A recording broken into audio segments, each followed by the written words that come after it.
আপনারা জানেন যে জুলাই ঘোষণাপত্র যেটি সরকারের দেওয়ার কথা ছিল, আওয়ামী লীগ নিষিদ্ধের আন্দোলনের প্রেক্ষিতে 30 কার্যদিবস বলা হয়েছিল, সেই 30 কার্যদিবস পার হয়ে গিয়েছে, কিন্তু সরকার কোনো ধরনের উদ্যোগ আমরা দেখিনি।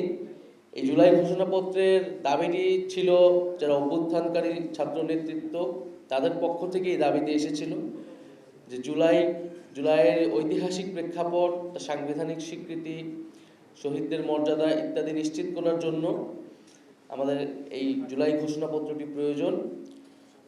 ফলে সরকার যেহেতু এটা তখন বলেছিল সকলের সাথে আলোচনা করে ঐক্যমত্যের মাধ্যমে এটি দিবেন, পরে আওয়ামী লীগ নিষিদ্ধের আন্দোলনের সময় এটি পুনরায় সরকারের প্রতিশ্রুতি দেয়, সেই প্রতিশ্রুতি সরকার রক্ষা করতে পারেনি।